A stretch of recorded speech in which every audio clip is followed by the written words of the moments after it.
네, 안녕하십니까. 좋은 기업 소개 전문 채널 미스터 슈빈입니다. 근본 영상에서는 이제 모빌리티와 관련된 이야기를 해볼 수 있도록 하겠습니다. 모빌리티 하면은 많은 기업이 있겠지만은 최근에 대표적인 기업으로서는 현대차와 네이버에 대해서 얘기를 해볼 수 있을 것 같아요. 이 현대차 같은 경우에는 최근에 아시는 것처럼 애플과 이슈가 있는 거죠. 그래서 애플 협력 아닌 단순 하청 업체를 원한다 이런 기사도 2월 10일자 기사가 또 나온 바가 있는데 실제로 이런 부분에 대해서 뭐 어떻게 진행될 건지에 대해서 봐야 되겠지만은 다소 좀 아쉽다라는 생각이 들고 애플에 대한 어떤 현재 자율주행차 진짜 수준을 봤을 때는 2024년에 레벨 3 이상의 출시는 말이 좀 안 된다 이런 식의 어떤 기사 플롯 나와 있습니다. 제가 말씀드리고 싶은 것은 이 현대차의 성장성이 최근 애플 이슈에 의해서 훼손될 수는 없다라는 측면을 말씀을 드리기 위해서 그런 말씀을 드렸고요. 현대차 같은 경우에는 수소차, 전기차, 뭐 자율주행차, 미래 친환경차 이런 부분 이외에도 다양한 일을 하고 있습니다만 최근에 또 부각되고 있는 게 로보틱스입니다. 모빌리티와 로보틱스 기술을 융합을 통해서 신개념 모빌리티 개발을 하고 있다라고 좀 말씀을 좀 드리겠습니다. 상당히 좀 주목되는 내용이라고 말씀드릴 수 있을 것 같고 뭐 지능형 지상 이동 로봇 타이거를 최근에 공개하기도 했죠. 이 부분이 상당히 좀 눈에 띈다고 좀 말씀을 좀 드리겠습니다. 그림에서 보시는 것처럼. 그래서 간단하게 영상을 한번 참고해서 이해 편의를 좀 돕도록 하겠습니다. 일단 평지는 그대로 달린다고 보시면 되겠습니다. 평지는 그대로 달리고 그 다음에 평지가 아닌 뭐 계단을 올라가야 되는 경우에는 사람이 마치 계단을 올라가듯이 이 관절을 이용을 해서 올라간다라는 거죠. 그런 모습을 좀 보여주고 있고 어, 먼 거리를 이동을 할 때는 비행차와 결합을 해서 또 이동하는 그러한 부분도 좀 확인을 할 수 있다라고 좀 말씀을 드리겠습니다. 그래서 해당 영상은 이제 현대차 그룹 공식 유튜브 채널에서 갖고 온 영상 자료라고 좀 말씀을 더불어 드리겠습니다. 상당히 획기적이고 놀랍다라고 말씀드리고 이러한 어떤 선도적인 그 로봇 시장에서의 현대차의 활약이 기대가 된다.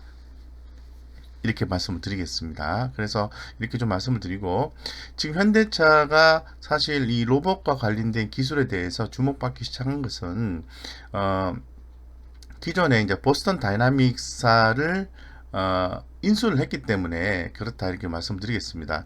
이 근본 타이거 X-1 같은 경우에는 보스턴 다이나믹스사의 로봇과는 좀 차이가 좀 있습니다. 예. 보스턴 다이나믹스사의 그 로봇은 사족 로봇이지만은 타이거 X-1 같은 경우에는 바퀴를 또 이용을 해서 달릴 수 있다는 점이 조금 더 쓰임새 측면에서는 다양화되어 있다라고 좀 말씀드리겠습니다. 자, 그러면은 추후엔 현대차의 세계적인 모빌리티 기업을 꿈꾸는 차원에서 이 보스턴 다이나믹스사를 1조 57억 원에 인수를 했는데요. 이 기업이 어떤 회사인지에 대해서 좀 간략하게 알아보시도록 하겠습니다. 뭐 이 작년 12월 달에 주목이 됐던 영상인데요. 빅도그입니다. 빅도그인데 이렇게 가파른 그 산을 올라가기도 하고 이렇게 어떤 사람이 이렇게 중심을 잃지 않는다는 거죠. 어떤 사람이 충격을 가했을 때 이렇게 넘어지지 않고 중심을 잡는다는 게 대단히 좀 놀랍다라고 좀 말씀을 좀 드리겠습니다.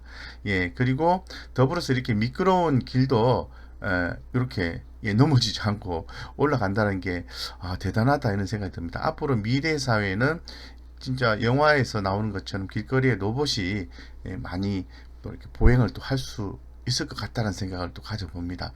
어쨌건 현대차가 1조 57억 원에 인수를 한 이 보스턴 다이나믹사 같은 경우에는 스토리를 좀 말씀을 드리면 MIT 교수 출신 마크 레이버트가 설립한 보행 로봇 업체로서 로봇에 대한 새로운 업적을 남겼다는 평가를 받았습니다. 그래서 구글의 모 기업인 알파빗이 2013년 12월 달에 인수를 했었죠. 그렇지만은 사업 부진으로 인해서 2017년도에 소프트뱅크가 인수한 후에 주목을 좀 받기 시작했습니다. 이 그림에서 나오는 것처럼 이런 로봇이 대표적인 로봇이라고 말씀드리겠습니다. 그래서 이러한 어떤 부분에 대해서 그 현대차가 앞으로 좀 주목이 되는 거고요. 현대차가 당연히 이 보스턴 다이나믹사를 인수함으로 인해서 추후에 어떤 성장성도 엿볼 수 있다고 말씀 좀 드리겠습니다. 자, 지분 관계를 한번 알아보겠습니다. 그러면은 자, 지분 관계는 이 현대차 그룹은 보스턴 다이나믹사 지분을 80%를 가지고 있습니다. 80%. 그리고 이 소프트뱅크 그룹은 20%의 지분을 보유하고 있다라고 말씀드리겠습니다. 그래서 좀 더 자세하게 내용을 보면 현대차가 30%, 현대모비스가 20%, 현대글로비스가 10%, 정의선 회장이 20%를 구성하고 있다는 거죠. 그래서 결론적으로 이 정의선 회장의 기업에 대한 지배력 확보 차원에서도 해당 기업의 어떤 역할이 중요할 수도 있겠다라는 생각을 개인적으로 또 해봅니다. 그래서 이렇게 좀 보시면 될 것 같고요. 예. 그래서 향후에 현대차의 어떤 새로운 리더 정의선 회장의 횡보가 주목되는 가운데 수소차, 전기차, 이러한 친환경차 관련된 자율주행차들은 포함이 되겠죠. 이 관련된 부분 이외에도 이렇게 모빌리티 사업의 어떤 트렌드에 좀 주목이 되고 중요한 역할을 정의선 회장이 또 할 수 있을 거라고 좀 보여집니다. 이런 측면에서 현대차의 성장성을 뭐 의심할 여지는 없다 이렇게 말씀드리고요. 자, 두 번째는 네이버입니다. 네이버가 현대차와 함께 모빌리티 사업 제휴를 했죠. 작년에 이렇게 협업을 좀 한 기사 내용이 있습니다. 그래서 향후 이 자율주행 관련되어서 좀 일을 좀 많이 하게 될 텐데요. 아무래도 취지는 이런 거죠. 취지는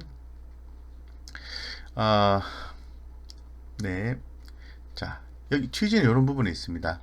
통상적으로 이 자율주행차 관련하면 구글이나 애플 등 해외 기관과의 협업은 좋은데요. 국내 기업 기술의 예속이라든가 유출을 의미한다고 볼 수 있을 것 같아요. 그래서 국내 기업과의 협업을 추구하는 게 중요하다라고 판단이 된 것으로 보여지고요. 이러한 의미를 가지면서 이 두 회사가 현대차와 네이버가 협업을 통해서 세계 표준 운영체제 확립을 하고자 하는 목표를 좀 가지고 있다고 말씀드리겠습니다. 이런 취지에서 양사의 고무적인 성장성을 기원 드리겠습니다. 그래서 최근에 뭐 서로 인력을 또 스카웃을 또 뭐 하고 이런 일들이 좀 있었다고 말씀드리겠습니다. 네, 그래서 현재 지금 그 차트 흐름을 좀 간단하게 볼게요. 현대차 같은 경우에. 현대차 같은 경우에는 최근에 이제 애플 이슈에 의해서 주가의 흐름이 다소 좀 약하게 전개되긴 했습니다만은, 제가 볼 때는 급격한 하락은 제한적이다라고 말씀을 좀 드릴 수 있을 것 같고, 당분간의 어떤 가격 조정은 일부 좀 예상이 좀 된다라고 좀 말씀을 드리겠습니다. 여기에서 최근 흐름은 외국인들은 일주일간은 매수세가 유입이 됐기 때문에 서서히 분할해서 모아간다면 좋겠다는 생각이 들고요. 단기적인 시세를 통해서 수익을 내겠다는 생각보다는 중장기적 관점에서 현대차의 접근은 유효하다라고 좀 말씀을 드리겠습니다. 자, 두 번째는 네이버입니다. 네이버 같은 경우에는 중기적 관점에서 흐름이 대단히 좋죠. 대단히 좀 좋은 그런 상황이고요. 여기 보시는 것처럼. 그리고 뭐 단기적 관점에서도 흐름이 양호한 편입니다. 예, 그리고 외국인의 수급도 좋다 이렇게 말씀드리고 기관 수급은 좀 약해요. 예, 지금 네이버와 현대차의 두 종목의 수급적인 공통 특징은 뭐냐 하면은 기관 수급이 약하다는 거예요. 기관 수급. 예. 그 왜 그러냐 하면은 제가 볼 때는 연기금의 시장 전반적인 매도세 이런 부분이 지속이 되고 있는 상황이고 추후에도 한 30조 원 가량 추가적인 매도가 더 나올 수 있을 것이다 라고 이제 보고 있는 상황에서 어떤 기관들의 적극적인 수급 유입을 기대하기는 어렵다고 볼 수 있는 거죠. 이 과정에서 현대차도 외국인 수급이 유입되고 있다라고 좀 말씀을 좀 드리고, 그리고 네이버 같은 경우에도 외국인 수급이 유입이 되고 있다라고 말씀을 드리겠습니다. 이런 공통점을 가지고 있어요. 그래서 이 성장성 측면에서 어떤 투자의 아이디어의 중심을 잡고 진행하신다면 좋겠다 이런 생각을 좀 가지고 있습니다. 네, 특히 이제 네이버 같은 경우에 조금 더 우리가 스터디를 좀 해봐야 되는 부분이 있어요. 그 부분에 대해서 말씀 좀 드리겠습니다. 네, 자 네이버 같은 경우에 볼게요. 자 네이버는 최근에 어, 일본에서 Z홀딩스사가 설립이 되고 있는 과정인 거죠. 여기서 보시는 것처럼 라인 야후 합병법인의 시가총액이 60조 원이라고 합니다. 네이버의 보유 지분 가치만 20조 원이다 라고 얘기를 하고 있는데, 그 지분 가치, 지분율은 32.65%거든요. 이 지분 가치만 뭐 반영을 시켜도 목표가는 뭐 45만원까지도 나온다고 하니 상당히 주목되는 내용이라 볼 수 있을 것 같고, 기존에도 말씀을 드렸습니다만은 지금 야후의 일본에서의 고성장성은 뭐 많은 얘기를 들으셨을 것 같고요. 이 Z홀딩스의 호실적 이런 부분들이 이 네이버 훈풍 지속의 역할을 한다라고 말씀드리겠습니다. 쉽게 말씀드려서 무슨 얘기냐면은 라인은 상장 폐지가 됐죠. 그래서 Z홀딩스사를 만들고 그 밑에 라인과 야후가 들어가 있는 합병법인을 설립한 회사가 Z홀딩스라는 거예요.